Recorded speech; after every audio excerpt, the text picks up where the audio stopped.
Bonjour à tous et bienvenue à cette conférence «Comment transformer LinkedIn en machine à rendez-vous». Alors avant de commencer, est-ce que vous m'entendez bien? Vous avez une petite section de chat sur votre droite, qui, sera notre moyen de communication aujourd'hui. Donc je vais vous laisser mettre, voilà, un petit message pour, voir si au niveau technique, tout fonctionne, qu'il y ait pas de soucis. Bonjour Annelise, bienvenue.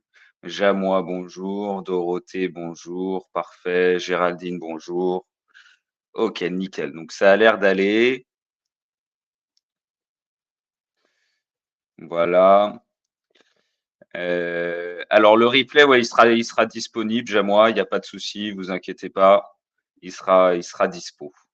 Je vous laisserai, je l'envoie pas directement par mail, mais je vous laisserai m'envoyer un petit message si je vous l'ai pas envoyé, si j'oublie. Voilà, ça peut m'arriver, je suis humain, mais il y a aucun souci pour vous l'envoyer. Ok, bon bah génial, tout le monde m'entend, c'est parfait, je vois que ça se connecte, parfait. Alors bon, bah, première chose, vu que c'est la première conférence que j'anime en 2026, je vous souhaite une très belle année 2026 à tous, pleine de réussite dans vos projets pro, perso. C'est le plus important. Je vous souhaite également de la santé et plein de bonheur. Voilà, je le dis avec beaucoup de conviction parce que je pense que c'est ce qu'il y a de plus important. Donc, bonne année à tout le monde et voilà, faites de cette année une réussite. Alors, le sujet d'aujourd'hui, bien évidemment, c'est la prospection sur LinkedIn et on va regarder ensemble, en fait, tout au long de cette séance, comment exploiter LinkedIn d'une manière qui va nous générer des opportunités et également comment alimenter LinkedIn pour que ça nous génère des opportunités. Et on va regarder tout ça sous le prisme du marketing personnel, c'est-à-dire se mettre en avant soi en tant que marque, parce que tout ce que je vais expliquer aujourd'hui se fait à partir d'un compte personnel, d'accord? Ce n'est pas la page entreprise. Voilà, s'il y a des questions par rapport à ça, je pourrais y répondre, mais tout se fait à partir du profil perso et donc c'est du marketing personnel. Euh, et avant de démarrer, pour ceux qui sont déjà venus à nos conférences, je voulais vous poser trois questions pour bien comprendre et affiner également la conférence par rapport à vos enjeux. Et je voulais donc savoir, vous poser ces trois questions-là. La première étant, quelle est votre offre et qui sont vos clients? Ici, ce qui m'intéresse, c'est de comprendre en fait, bah voilà, ce que vous vendez concrètement. Donc, par exemple, si vous êtes coach, m'expliquer que ça veut tout et rien dire, coach. Donc, m'expliquer qu'est-ce que vous vendez concrètement, quel est le bénéfice de travailler avec vous d'une certaine manière. Et alors, petit aparté, avant de répondre aux questions, si vous pouviez tout mettre dans un seul message pour faciliter la lecture, ça sera parfait. Parce que voilà, si vous tapez sur entrée, ça va envoyer le message direct. Donc, première question, voilà, quelle est votre offre et qui sont vos clients? La question numéro 2, c'est quel est votre obstacle numéro 1 en matière de prospection? Ici, mon objectif, c'est de comprendre le point de blocage. Vous voyez, quel est l'élément qui bloque? Est-ce que c'est un problème de méthodologie? Est-ce que vous n'avez pas de rendez-vous? Et donc, voilà, qu'est-ce qui fait que ça bloque à ce niveau-là? Euh, vous n'arrivez pas à obtenir, par exemple, des seconds rendez-vous suite à un premier rendez-vous. Voilà, c'est ce type de choses qui m'intéressent pour bien comprendre là où vous en êtes. Et ensuite, votre échéance. Et est-ce que c'est une priorité immédiate? Est-ce que c'est quelque chose à plus long terme parce que vous êtes en création d'entreprise? Voilà, expliquez-moi tout ça. Dorothée, je suis coach. Oui, mais c'est très bien, Dorothée. Mais voilà, qu'est-ce que vous faites concrètement? C'est ça le plus important. Donc, on va prendre quelques minutes là-dessus pour que je puisse reformuler, voir si j'ai bien compris. Et puis, ce que je ferai, c'est que je reviendrai en fin de conférence sur chacune des problématiques en fonction de ce qui a été dit pour vous donner un petit retour d'expérience et bien évidemment, on pourra aller plus loin. Alors, je vais commencer. Tac, tac, tac. Donc, François offre immobilier d'entreprise, investissement, la méthodologie sur LinkedIn, l'immédiat. OK. François, on a déjà échangé ensemble, François, non? Si je me trompe pas, l'année dernière, si je crois que on avait eu un petit échange. Je me souviens de vous et de votre business. Ouais, OK, très très clair. Donc, euh, donc là, François, la question sur l'offre d'immobilier d'entreprise en tant qu'investissement, c'est à destination de particuliers qui veulent investir dans l'immobilier d'entreprise ou est-ce que vous cherchez des fonds voilà, qui vont, des asset managers, ce genre de choses, qui vont investir dans cet immobilier d'entreprise? C'est pour comprendre, pour bien comprendre. Les deux. OK. OK, génial. Bon, bah, très très clair. Ouais, là-dessus, on a quelques retours, d'expérience aussi, notamment pour aller chercher, voilà, du contact. Heu, Même si vous voyez, faut le dire, aller chercher des particuliers pour investir directement, c'est pas forcément très facile, hein, voilà, c'est quelque chose d'assez, complexe. Mais en tout cas, aller chercher des partenaires qui peuvent, avoir les contacts pour investir là-dessus, ça, c'est tout à fait possible. Donc, très clair, François, merci pour les précisions. Aignan, alors, mission de conseil RH et coaching professionnel, problème de méthodologie et comment approcher un prospect, priorité immédiate. Là, Aignan, vous recherchez plutôt des patrons et des RH, c'est ça c'est eux, hein, vos clients, je suppose. Euh, ouais, ok, très très clair. Et vous les conseillez sur la partie, enfin, vous faites du recrutement, la stratégie de recrutement, ce genre de choses? Je suis DRH.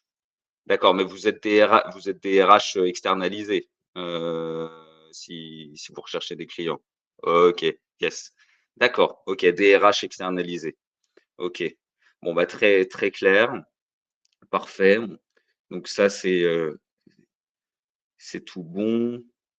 Andreas, conseil d'entreprise, RH, leadership advisory, coaching, change management, médiation, audit de cadre. Je déteste devoir faire la publicité pour moi-même, échéance immédiate, moyen, long terme. Ok, donc il y a toutes les échéances. Euh, donc là-dessus, Andreas, je pense qu'on est un petit peu sur le même positionnement que Aignan, dans le sens où les personnes à aller contacter vont être surtout des DRH, des patrons de boîtes, euh, en fonction du type de produit, hein, et en fonction de, voilà, si on veut vendre du change, du RH, ce genre de choses. Donc ça, c'est très clair. Et la publicité sur moi-même. Alors, on va regarder ça. Vous voyez, je vais y venir juste après. Le but n'est pas de faire l'influenceur d'une certaine manière. C'est pas du tout notre modèle. Donc, je vais y revenir. Vincent, je suis conseiller en gestion de patrimoine. Mes clients sont principalement des particuliers. J'écris des posts LinkedIn, mais pas assez d'engagement. Problématique, générer plus de premiers rendez-vous avec des personnes physiques, mais aussi des personnes morales. En échéance dans les 6 prochains mois. OK, parfait, Vincent. Bon, bah, c'est très clair. Là-dessus également, pas mal de, de, de, euh, de retours d'expérience. François, vous me dites, oui, on a échangé en 2023. Ah oui, ça, donc je pensais que c'était l'année dernière, en fait, c'était il y a 2 ans. OK. Le temps passe vite. Tac, tac, tac. Vincent, c'est parfait. Je vends un workshop, donc Brunswick, alors j'écorche un peu le nom, je suis désolé. Workshop de 4 heures sur les stratégies d'influence, les crises et les menaces activistes. OK. COMEX et directeur de la communication et des affaires publiques. Difficulté d'avoir des rendez-vous pour présenter et que mes prospects arrivent à dégager du temps pour que je leur présente ce workshop. OK, ouais.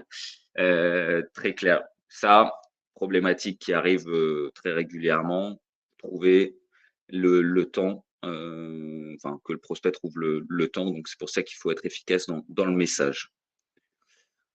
Alors ensuite, Dorothée, j'accompagne les particuliers à retrouver du sens à leur avenir professionnel et les entreprises à augmenter leur engagement collaborateur à travers du coaching et de la formation managériale, cible B2C et RH de PME. Trop de concurrence, j'ai peu de retours. OK, ouais. Ouais, c'est là-dessus, j'ai une histoire qui pourra peut-être vous, vous aider, Dorothée, que je prends dans la conf. Donc, je pense qu'il y a là-dessus, il y a des choses à faire et effectivement, la concurrence, bon, bah, elle est là et on est obligé de faire avec effectivement. Heu, Géraldine, donc coach, exécutif, cadre et dirigeant, accompagnement sur projet à fort enjeu, régulation du système nerveux et accompagnement sur la prise de décision, accompagnement en transition pro. Je me sens pas à l'aise avec le fait que la dynamique vienne de moi. Je préfère répondre aux personnes qui ont entendu parler de moi. Ouais, l'échéance moyen, long terme. Ouais.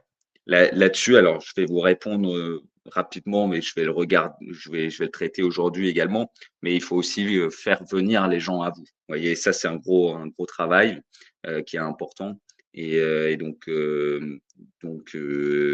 ça, c'est quelque chose que l'on va regarder. Ensuite, Guy, donc formation, conseil, production de support de présentation, client, entreprise de service aux entreprises, grand compte, passage à l'action, récurrence, 3 mois. OK. 3 mois, c'est l'échéance, pardon. OK, génial. Épée cool, situé à Lille, revendeur de piano de cuisson pour particuliers. Donc je cherche à me développer en B2B, architecte, agenceur. OK, ouais, aller chercher des partenaires là-dessus. Ouais,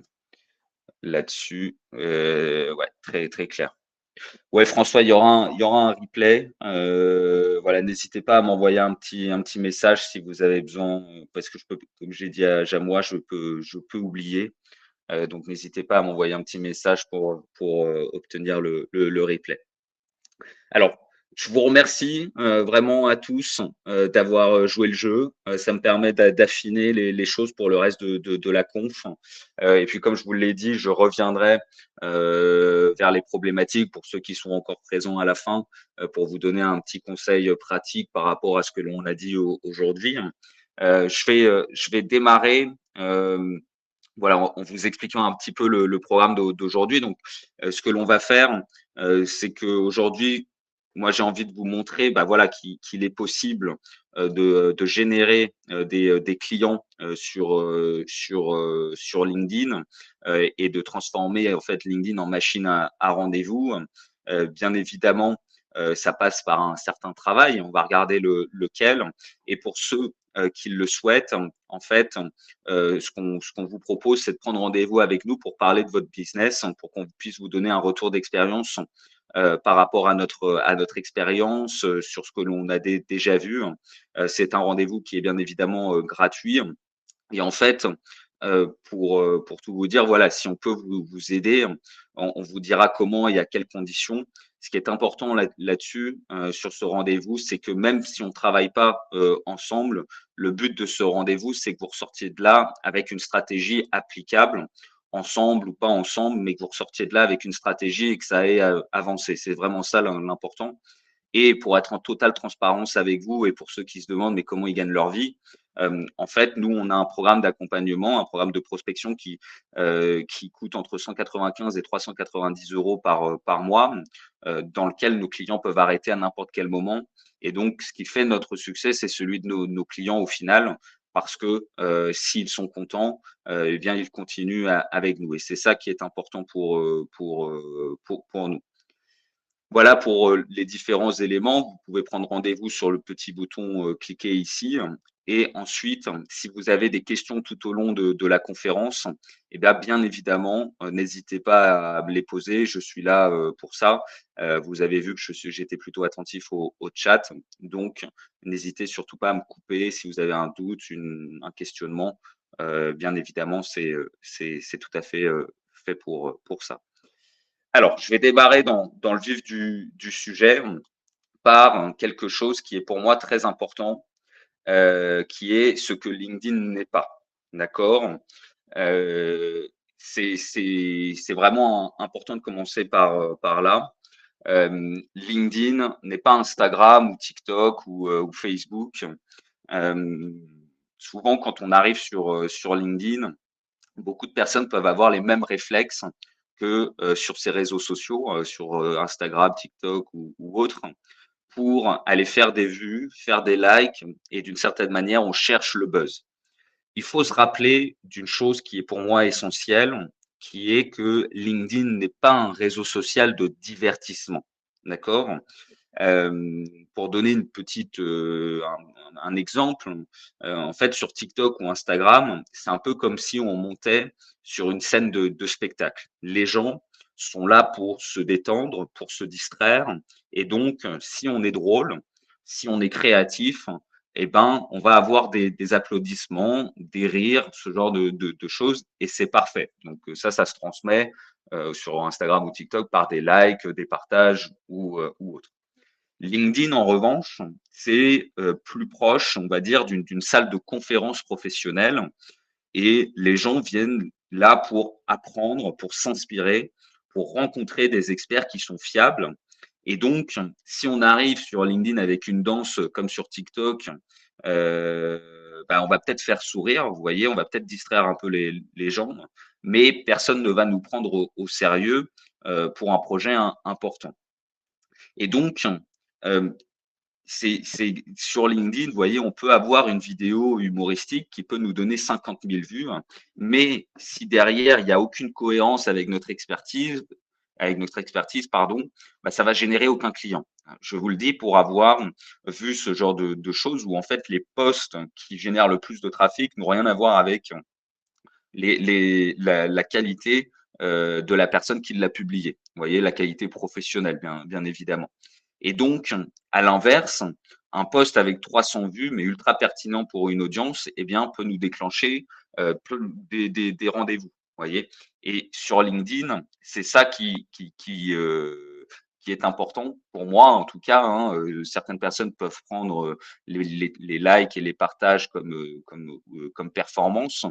Mais moi, je suis de ceux qui pensent que les likes ne payent pas les factures. Ce qui paye les factures sont les conversations que l'on va avoir et tout ce qui va nous permettre en fait d'obtenir ces conversations-là avec les bonnes personnes, bien évidemment. Et donc, là de ça découlent certains challenges qui vont être ces trois-là, qui vont être en fait, quand on prospecte sur LinkedIn, ça va être de premièrement développer un réseau pertinent, d'accord? De se faire connaître auprès de ce réseau et d'être identifié comme un expert ou une référence sur ce sujet. Donc d'abord, en fait, ce qu'on doit avoir, c'est le réseau pertinent. Vous voyez, LinkedIn, bien évidemment, c'est pas un concours de popularité. Avoir des milliers de contacts qui n'ont rien à voir avec notre activité, eh bien, ça sert à rien. Ce qui va compter, c'est d'avoir les bonnes personnes, nos prospects, nos prescripteurs, des partenaires potentiels, vous voyez, ce genre de personnes. Mais ça sert à, si on est coach, ça sert à rien d'avoir des coachs, vous voyez, ça va pas devenir nos clients. Et ensuite, c'est se rendre visible auprès de ce réseau. Donc, si on ajoute des contacts, qu'on fait des, vous voyez, qu'on commence à avoir un réseau, mais qu'on ne publie rien, qu'on n'interagit pas, eh bien, on est vite oublié. Je prends souvent cet exemple du youtubeur, vous voyez, qui a une communauté de 100 000 personnes. Bah, s'il publie plus, bien évidemment qu'on va vite l'oublier. Vous voyez, et donc ce qui va lui permettre de vivre, de continuer à exister, c'est ces publications. Parce qu'un réseau, pour vivre, a besoin de partage. Et ensuite, la dernière chose, c'est être identifié comme un expert ou une référence. Et ça passe par ce qu'on partage, vous voyez. Donc, des analyses, des retours d'expérience, des prises de position, bien évidemment professionnelles. Hein, ça sert à rien d'aller sur de la politique, ce genre de choses. Ça va plus nous cramer qu'autre chose. Mais c'est ça qui va faire que quand un besoin apparaît dans notre domaine d'activité, eh bien, qu'on pense à nous. Et donc, ça, c'est hyper important et on va regarder ces différents challenges, comment y répondre à travers 3 étapes différentes. Est-ce que jusqu'ici, c'est OK pour vous? Est-ce qu'il y a des questions? Euh, OK, parfait, nickel. Merci pour vos réponses.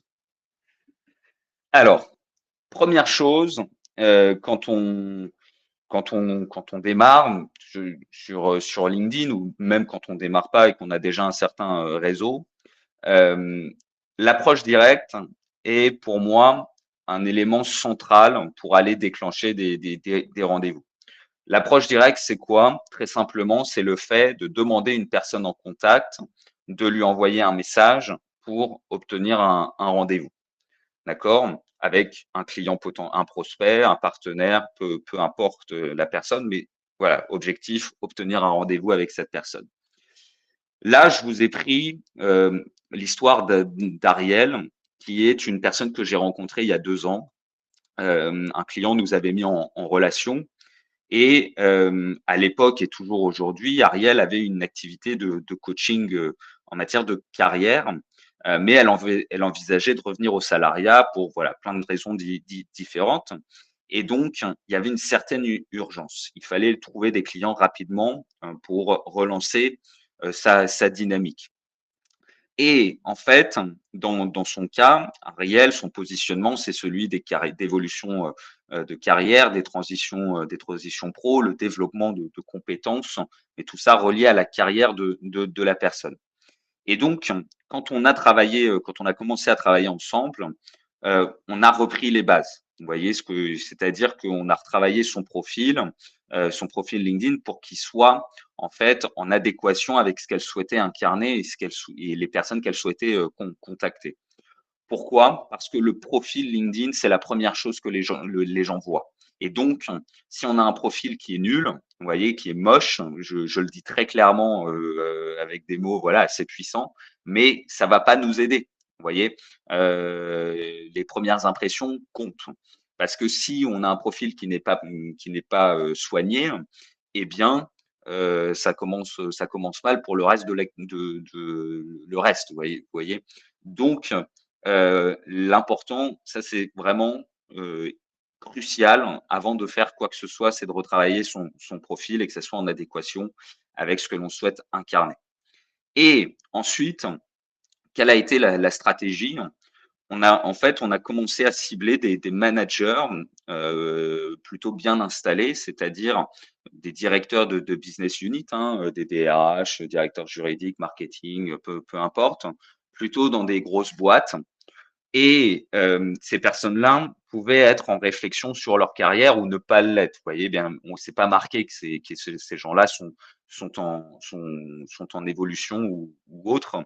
Et donc, l'idée, c'était laquelle? C'est que dès que ces personnes-là, en fait, nous acceptaient dans leur réseau, eh bien, c'était de leur envoyer un petit message pour faire un point sur leur carrière et voir s'ils avaient des projets d'évolution ou de transition.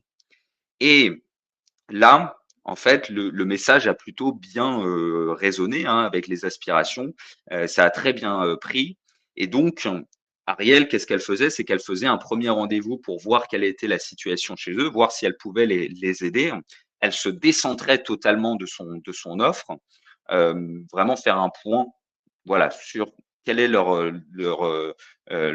situation aujourd'hui pour derrière voir si elle peut les aider ou non. Et si elle pouvait les aider ou non, eh bien soit elle leur proposait un bilan de compétences, soit un coaching de carrière.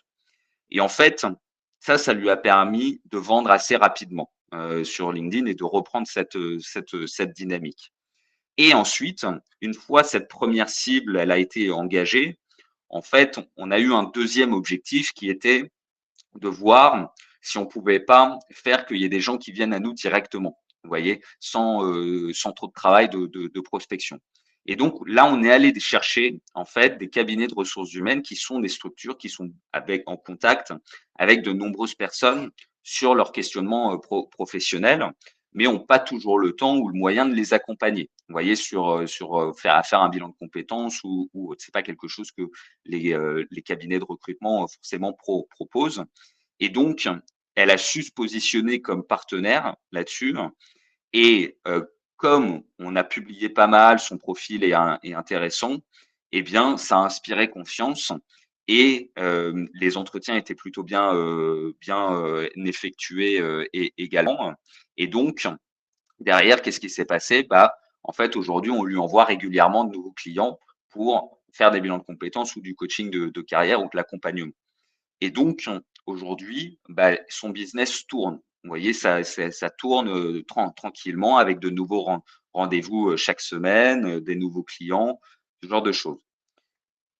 C'est quoi le secret là-dedans? Quelle est la morale de cette histoire par rapport à l'approche directe? Premièrement, il y a un positionnement qui est bon, hein. Que ce soit sur LinkedIn parce qu'on a travaillé son marketing personnel. Vous voyez ses photos, les messages qui sont adressés sur son profil sont les bons, mais également sur l'offre. Vous voyez, l'offre, elle est en adéquation avec la problématique de la personne.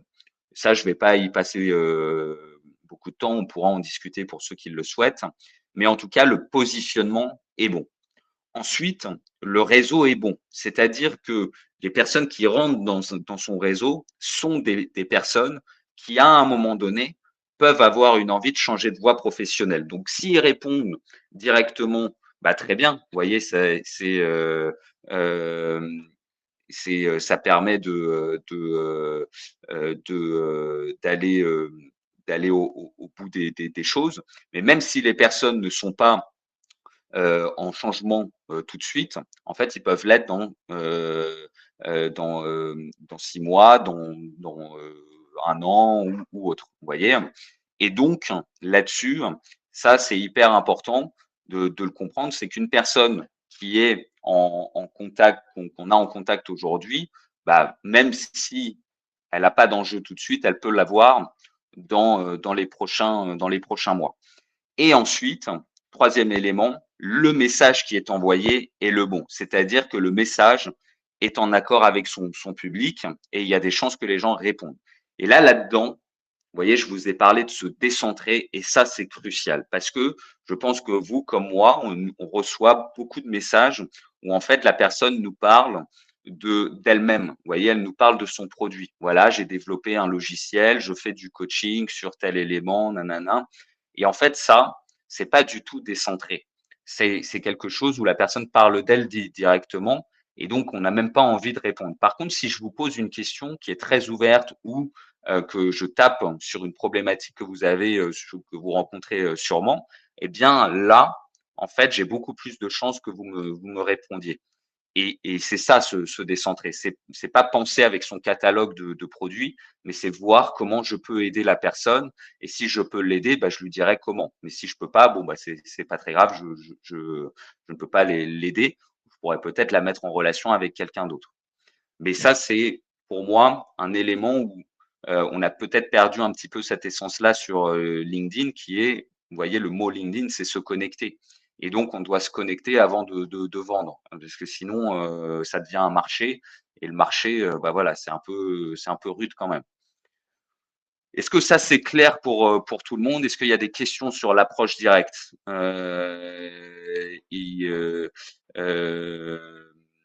Voilà, je peux pas rentrer dans tous les détails non plus. On pourra aller plus loin là-dessus, bien évidemment, mais au moins ça donne un aperçu des choses sur ce qu'est l'approche directe et comment la mettre en place. Et non, non, Guy, il y a rien d'autre sur la slide parce que en fait tout ce que je transmets, c'est à l'oral et les slides sont juste là pour guider.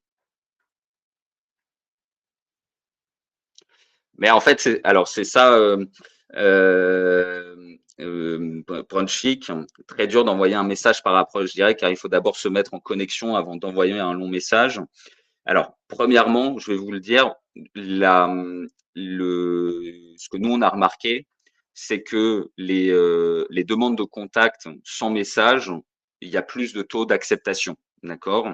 Euh, c'est vraiment important parce que quand il y a un message, la personne se pose beaucoup plus de questions sur est-ce que je dois accepter ou non la personne. Donc nous, c'est ce que l'on a remarqué.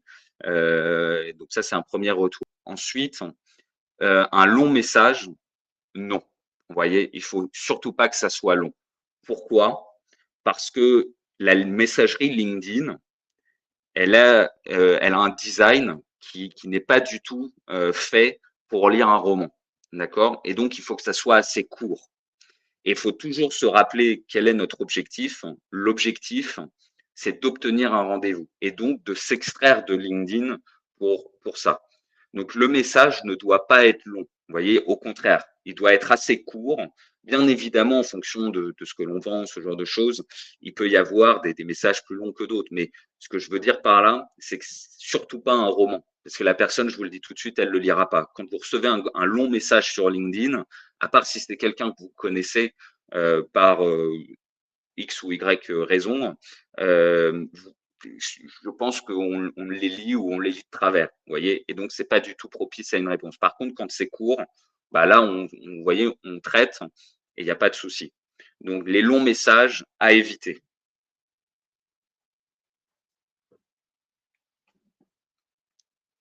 Donc le bon message, c'est de se décentrer, demander à la personne sa situation. Alors là, c'était dans le cas d'Ariel, bien évidemment que ça va varier. Je vous donne un autre exemple, un exemple de message qui marche très bien. Je travaille avec une personne qui vend un logiciel sur la prévention des fraudes et contre le blanchiment d'argent pour l'industrie bancaire. Et donc, avec cette personne-là, vous voyez, on peut pas arriver et leur dire est-ce que vous avez des problèmes de blanchiment d'argent. Vous voyez, c'est pas possible. Une banque ne va pas se compromettre comme ça auprès de quelqu'un qu'elle ne connaît pas.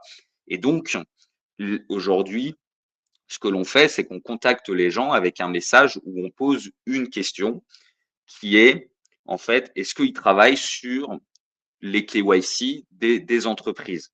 La réponse, elle est évidente. Bien évidemment que oui. D'accord? Donc, tout le monde répond oui. Et donc, derrière, qu'est-ce qui se passe? C'est que lui, il leur dit, bah, écoutez, là-dessus, on a pas mal de retours d'expérience. Et donc, ça serait intéressant qu'on échange. Est-ce que vous êtes dispo tel jour ou telle heure? Vous voyez?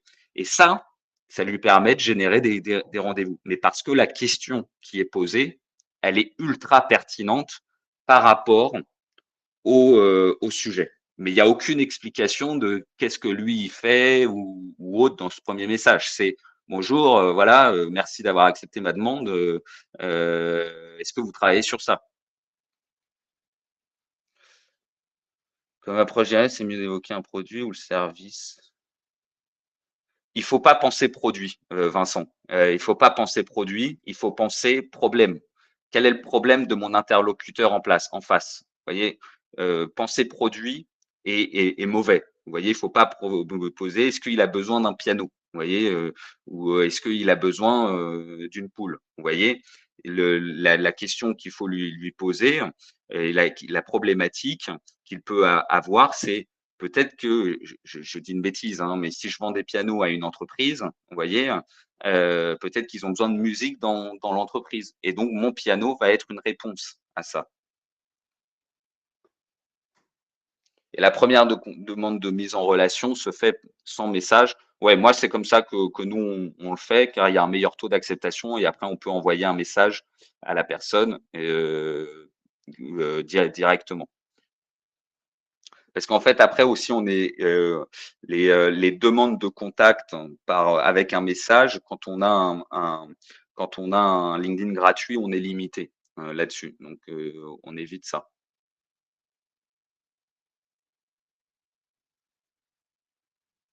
C'est pour ça, ouais, Guy, c'est pour ça que je dis que le profil a son importance. Parce que si on a un mauvais profil, on va avoir un mauvais taux d'acceptation. Je vais passer à la suite parce que je vois que le temps passe. Donc ça, c'est l'approche directe. Vous voyez, on commence à avoir on commence à avoir un réseau, on l'active. Bien évidemment, là-dedans, tout le monde ne répond pas. Vous voyez, il faut être très honnête, tout le monde ne répond pas. Et donc, on va pouvoir relancer efficacement avec de la valeur. Alors là, ça veut dire quoi? Ça veut dire on peut pas juste relancer une personne, vous voyez, ou relancer ses contacts juste en leur disant vous avez pas vu mon message, est-ce que vous pourriez me répondre? Vous voyez, c'est pas, je caricature hein, bien évidemment, mais l'idée est là. Et donc la manière de relancer, mais également de montrer qu'on est un expert sur un sujet, eh bien, ça va être de produire du contenu, notamment, vous voyez, des articles. Les articles sont des articles qu'on publie sur LinkedIn et nous permettent en fait de nous positionner comme un médecin pourrait se positionner sur une maladie en tant qu'expert. C'est ça qui va nous donner quand même de la crédibilité. Et en plus de ça, c'est des contenus qui restent dans le temps, qu'on peut réutiliser. Mais il faut les réutiliser de manière efficace. Et donc, là, par exemple, je vous ai pris le cas de Jacques, qui travaille sur l'innovation et la transformation au sein des entreprises. Et donc, lui, il vend un accompagnement pour toutes les boîtes, par exemple, qui souhaitent intégrer l'IA sur tout le process pour mettre ça en place. Et la manière dont on fait les choses, vous voyez, je vais vous prendre le cas du dernier article qui s'intitule Du papier à l'automatisation par l'IA dans la logistique.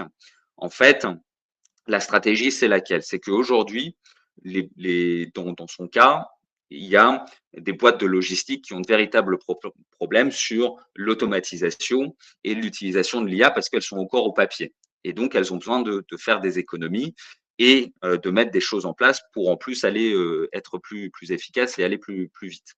Et donc, on contacte des patrons de boîtes de logistique et des directeurs de logistique en faisant de l'approche directe. Mais systématiquement, en fait, toutes les personnes qui rentrent dans son réseau et qui ne répondent pas, eh bien, on leur partage cet article.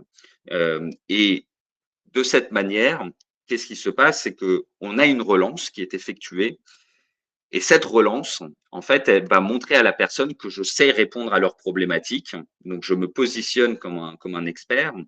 Et ensuite, c'est un prétexte également pour relancer la personne. Mais ce prétexte, eh bien, est fait avec de la valeur.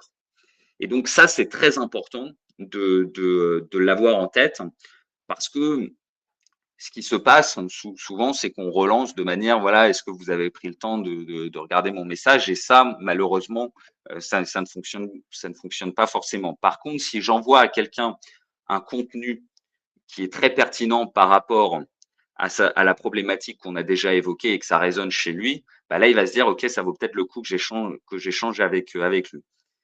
Ça, c'est la première partie. Mais il y a une deuxième partie qui est le contenu. Vous voyez, qu'est-ce que je raconte? Et là, vous voyez, c'est là où on peut faire la différence avec toute la concurrence. Parce que des gens qui travaillent sur l'IA, vous voyez, ou des coachs ou autres, il y en a beaucoup. Mais souvent, les contenus sont très théoriques. C'est-à-dire que on va rentrer dans des choses, voilà, on va dire les clés pour réussir, c'est ça, ça, ça et ça. Mais ce qui est très important derrière, en fait, ça va être de donner ce que moi j'appelle des business cases. C'est-à-dire, les business cases, c'est donner un exemple de boîte ou de personne qui a réussi à mettre en place ce qu'on est en train de dire et qui derrière, on va pouvoir montrer les bénéfices. Un peu comme un médecin pourrait nous montrer, vous voyez, eh bien que il est expert sur telle maladie, qu'il a fait des études, il a fait des analyses, et sur 9 990, sur 10 000 patients, il y en a 9 999 qui ont guéri. Vous voyez? Et ça, c'est ça qui va faire la différence par rapport à un contenu lambda. Alors effectivement, au niveau de la lecture, il peut y avoir moins de lecture parce que c'est moins intéressant. Intellectuellement, c'est peut-être moins stimulant. Mais pour les personnes qui vont nous intéresser, pour eux, ça va être très pertinent. Et c'est ça qu'on veut. Donc, la relance, elle se fait efficacement avec de la valeur. Et les articles sont un excellent moyen de montrer qu'on a cette expertise, en tout cas, notamment quand on fait de la prestation de services intellectuels. Vous voyez, je pense que c'est effectivement, si on vend des caddies, c'est peut-être un peu moins intéressant, mais quand on fait de la prestation de services intellectuels, les articles nous permettent de nous démarquer et de les utiliser de manière régulière pour relancer les gens. Donc effectivement, Dorothée, envoyer un contenu avec un message privé, c'est très pertinent tant que le contenu, lui, répond bien à une problématique.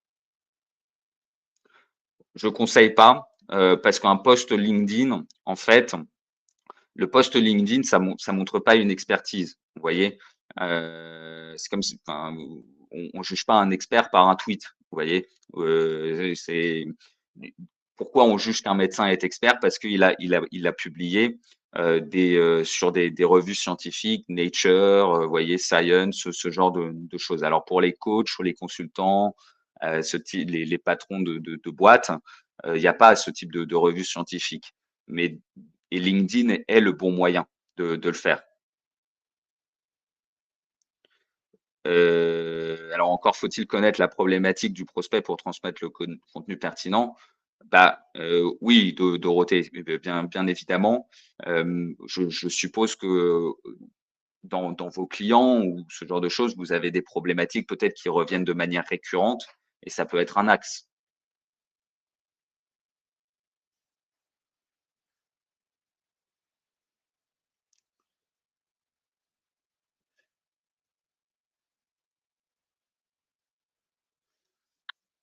Alors, je vais passer à la suite. Je vois que voilà, parce que je vois que le temps passe.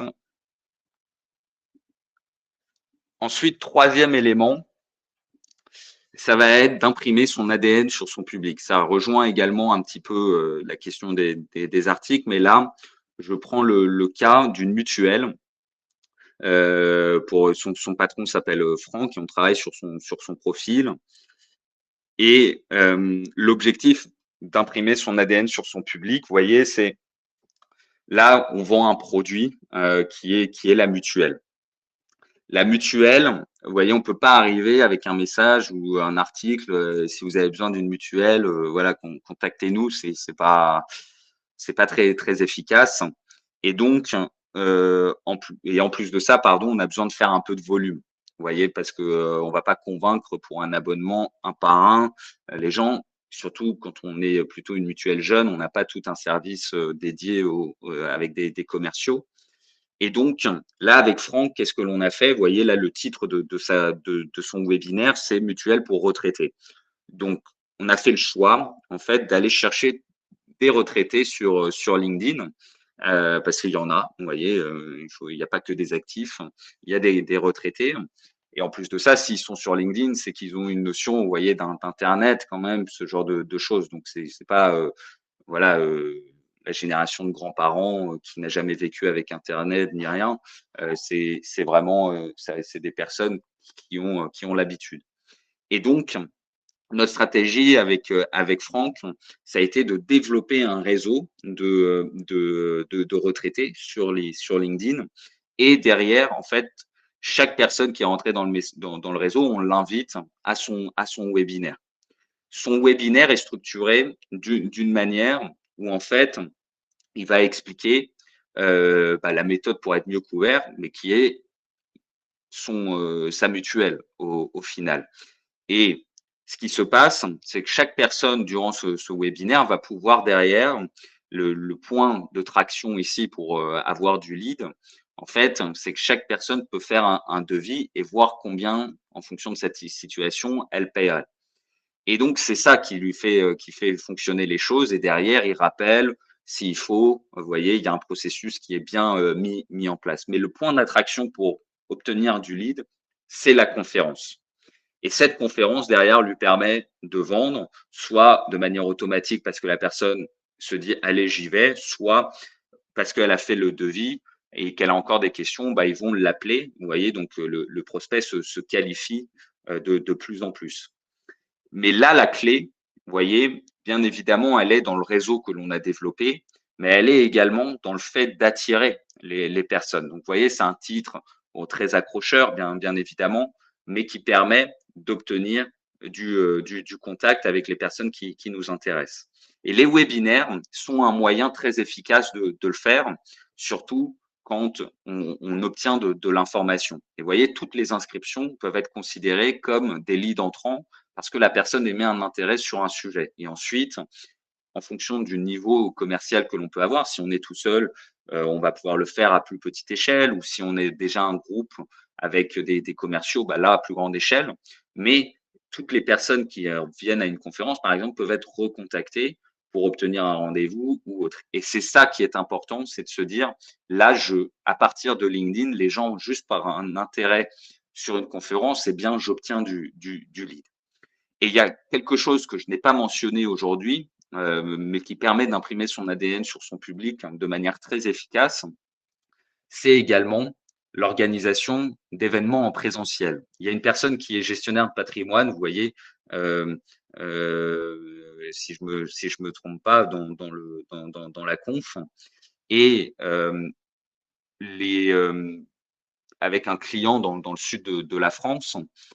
Nous, ce que l'on a fait, c'est les conférences sur la gestion de patrimoine, vous voyez, et comment gagner plus grâce à ses investissements, ce genre de choses, il y en a beaucoup.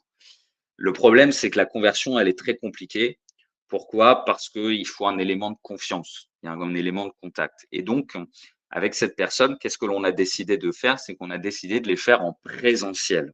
Et donc, il louait une salle, pardon, dans laquelle on invitait une dizaine de personnes sur un sujet et qui permettait en fait de rentrer en contact, de leur montrer comment on travaille et surtout que ça se faisait au niveau local, bah, ça donne beaucoup plus confiance et il y a ce contact humain également. Et donc, il faisait sa présentation devant une dizaine de personnes et ensuite il les prenait individuellement, soit en rendez-vous en tête-à-tête, soit en rendez-vous au téléphone. Mais ce contact humain d'abord, eh bien, lui permettait d'obtenir des rendez-vous qualifiés et ensuite de vendre. Et c'est ça qui, pour moi, est très important, c'est comment je fais pour attirer des gens depuis LinkedIn vers moi, que ce soit en ligne ou en présentiel. Et je considère qu'en 2026, les événements en présentiel, alors faut les organiser, les préparer, mais vont reprendre pas mal de place parce que voilà, c'est le contact humain aujourd'hui est hyper important et on essaye de retrouver ça avec beaucoup de télétravail qui s'est développé depuis le Covid. Les petits déjeuners ou les after work sont des choses qui fonctionnent très bien à condition de les avoir préparés en amont. Voilà ce que je voulais vous dire pour aujourd'hui. Alors avant de conclure, je vais revenir sur vos problématiques initiales pour vous donner des petits conseils. Alors, je vais essayer de faire tout le monde, mais si j'ai le temps, bien évidemment. Et ceux qui sont encore présents, parce que je crois qu'il y en a certains qui ont dû partir. Donc, je reviens en haut dans le chat. Tac, tac, tac. Donc, ouais. Alors, Aignan sur le conseil RH et le conseil professionnel. Et Andreas, vous avez une certaine problématique, enfin, une problématique qui, je pense, est assez similaire. Et vous êtes sur un domaine qui se regroupe, donc je vais vous traiter tous les deux en même temps. Là-dessus, sur le conseil RH, vous voyez, c'est quelque chose qui est vraiment pas facile à vendre dans le sens où il y a beaucoup de petites choses. Vous voyez derrière. Je prends Andreas, vous avez le leadership, le coaching, le change, la médiation. Donc, en fait, il y a plein de choses au sein d'un grand groupe. Et donc là-dessus, il faut trouver les priorités des employeurs, enfin des boîtes. Euh, Parce que, je vous donne un exemple, la marque employeur, pour l'avoir testé, c'est quelque chose de très compliqué à vendre. Par contre, le recrutement, vous voyez, ça, beaucoup plus facile si on a une posture vraiment de conseil où je vais essayer de trouver des gens qui sont comme le patron. Pour vous donner un petit exemple, moi je travaillais avec un cabinet RH sur Paris qui, en fait, on contactait des patrons de plutôt d'ETI dans l'automobile. C'était ça, elle avait toujours travaillé là dans ce secteur-là, donc elle voulait continuer à le faire. Et en fait, qu'est-ce que l'on a fait? C'est qu'on contactait les patrons en leur disant: «Voilà, j'ai remarqué votre profil, ça m'intéresserait énormément de discuter avec vous». Message très vague, très large, vous voyez? Rien de très précis. Mais derrière, en fait, ça lui permettait de jouer sur sa casquette de chasseuse de tête, mais également de conseil RH. Et en fait, elle leur disait: «Moi, je vous contacte à double titre. Premièrement, parce que votre profil, effectivement, il m'intéresse énormément, parce que j'ai vu votre boîte, j'ai vu ce que vous faites et je trouve que c'est passionnant. Et en plus de ça, parce que ma manière de travailler, elle est directement avec les patrons pour aller identifier les profils dont ils ont besoin et derrière, également travailler en partenariat avec les ressources humaines internes sur les problématiques que vous pouvez, avoir. Et si un jour vous avez un souci dans votre boîte en tant que patron, eh bien, moi, je travaille de la manière suivante, c'est que je suis votre assurance vie. Et d'une certaine manière, je vais tout faire pour vous accompagner dans votre nouveau projet si un jour il s'arrête. Et ben, quand on a une personne comme ça, vous voyez, qui nous contacte, ça nous donne quand même envie de travailler avec elle. Vous voyez, on se dit, waouh, la présentation est bonne. Et je pense qu'il faut s'inspirer de ça. Pour moi, c'est un excellent retour de cette personne, Éléonore, qui est cette personne que j'ai accompagnée. Le positionnement est excellent. Vous voyez, travailler en partenariat avec les patrons. Et je suis pas juste là à me centrer sur mon produit. Est-ce que vous avez besoin de recrutement? Est-ce que vous avez besoin de conseils? Non, je travaille en partenariat avec les patrons pour les amener plus loin qu'ils ne le sont aujourd'hui.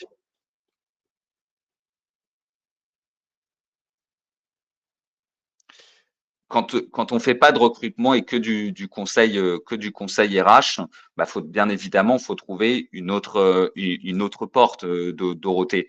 Vous, il y a plusieurs axes, de ce que j'ai compris. Vous avez la question des particuliers à retrouver du sens dans leur avenir et après il y a l'engagement des collaborateurs.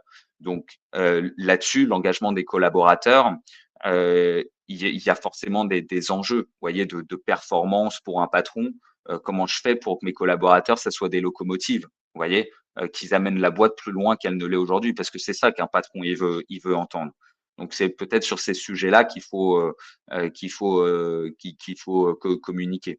En tout cas, pour Andreas et Aignan, on pourra en discuter ensemble plus longuement, mais je pense que c'est vraiment voilà les positionnements sur lesquels il faut s'inspirer. Je serais ravi d'en discuter plus longuement avec vous. Vincent, ouais, vous êtes encore là. Donc sur la gestion de patrimoine, alors je sais pas où vous êtes situé, Vincent, enfin localisé géographiquement. Euh, Comme j'ai pris cet exemple à la fin là, d'un conseiller en gestion de patrimoine dans le sud. Euh, je pense effectivement qu'il faut rencontrer les gens de manière physique dans votre business parce qu'on traite d'argent et c'est pas facile. C'est vraiment pas facile de les convaincre juste en ligne si on n'a pas, vous voyez, une marque derrière qui va nous aider, qui est bien, qui donne confiance. Vous voyez, si c'est juste notre nom, bah, c'est plus compliqué. Et donc, là, moi, ce que je conseille, c'est vraiment de développer le réseau en local, Vincent, euh, en fonction de là où vous êtes situé. Et ensuite, de bien évidemment proposer aux gens de se rencontrer, de prendre un café ou autre. Ça marche très bien pour parler de leur projet ou autre et voir comment vous pouvez les aider. Vous voyez, en vous donnant cet exemple de ce client qui s'appelle Geoffroy, euh, on envoyait un message en fait pour savoir si ils avaient si on pouvait les rencontrer pour voir de quelle manière on pouvait échanger ou collaborer ensemble et on leur proposait un café au café du coin de la rue, vous voyez. Et ça marchait assez bien. Et ensuite, toutes les personnes qui ne répondaient pas positivement ou qui avaient pas répondu au message, eh bien, c'est eux qu'on invitait à un petit déjeuner ou à un after work dans une salle que voilà, la personne loue ou parce qu'elle connaît quelqu'un le fait. Et ça, franchement, c'est vraiment top comme manière de faire et de prospecter. Et en plus, il y a ce contact humain. Alors, tac, tac, tac, je remonte. Euh,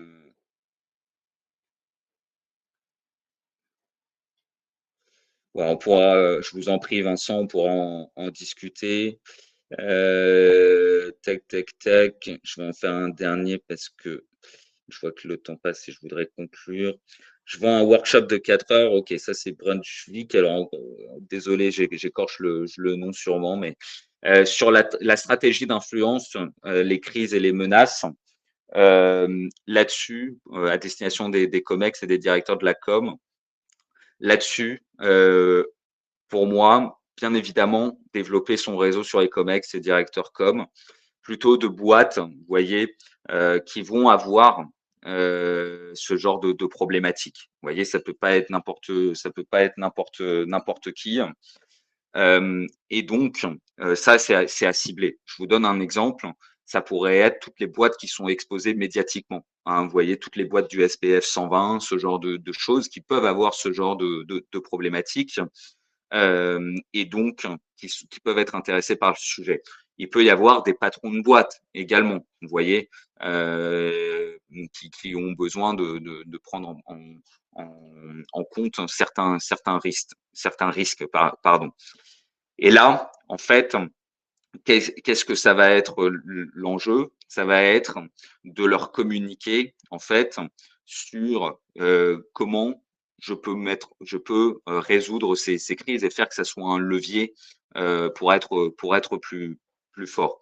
Donc là-dessus, il y a de l'approche directe, effectivement, mais je pense qu'il y a un gros intérêt à publier des articles pour montrer votre valeur, votre expertise sur le sujet et surtout donner des retours d'expérience. Ça, pour moi, c'est hyper important parce que c'est ça qui va montrer votre expertise et va montrer pourquoi on doit vous contacter vous. Vous voyez. Et, et après, il y a une chose qui est sûre, peut-être que vous faites face, je ne sais pas où est-ce que vous travaillez ou autre, mais peut-être que vous faites face aussi aux gros cabinets qui prennent en charge ce genre de choses. Et donc, au niveau du ciblage, peut-être aller voir un peu plus petit. Vous voyez, ça peut être également, ça peut être quelque chose de très intéressant parce que, bah voilà, je sais pas moi, un LVMH va travailler surtout avec des cabinets très gros, vous voyez. Donc ça, c'est hyper important de l'avoir en tête. Je vais conclure. Premièrement, voilà, si j'ai pas pu traiter votre problématique, je serais ravi de le faire en rendez-vous avec vous. J'ai vu que certaines personnes avaient déjà pris un rendez-vous, pardon. Donc, pour ces personnes-là, on pourra échanger ensemble et je traiterai votre problématique, bien évidemment, pendant ces 30 minutes d'appel que l'on fait ensemble. Et je voulais terminer par un mot qui est celui de transformer les murs en portes. Je ne sais pas si vous connaissez cette personne, mais qui est Nick Vujicic, qui est une personne qui est née sans bras ni jambes. Et elle aurait pu abandonner, se dire que sa vie était condamnée d'une certaine manière, mais le chemin a été différent. Vous voyez, il a inspiré énormément de monde, des millions de personnes. C'est une personne qui est très résiliente, vous voyez, pour vivre ce qu'il vit et continuer. Voilà, faut être motivé, être résilient. Et pourquoi je prends son histoire à lui? Parce que aujourd'hui, c'est un conférencier, il publie des best-sellers. Mais le parallèle avec LinkedIn, c'est qu'on part tous avec nos contraintes, petit réseau, pas d'expérience, la peur de publier, de se montrer. Mais je pense que si lui a trouvé un chemin, eh bien, on peut tous en trouver un pour transformer nos limites en force. Et voilà, c'est ça que je voulais surtout vous montrer aujourd'hui et pour 2026. Et, et sur ce, bah voilà, je vous souhaite une excellente année de 2026, pleine de belles choses. Alexandre, Dorothée, j'ai bien noté que les rendez-vous étaient notés. Donc, je vous en remercie. Je vous dis à la semaine prochaine. Et puis, surtout, prenez soin de vous, c'est ce qu'il y a de très important. Voilà. À très vite.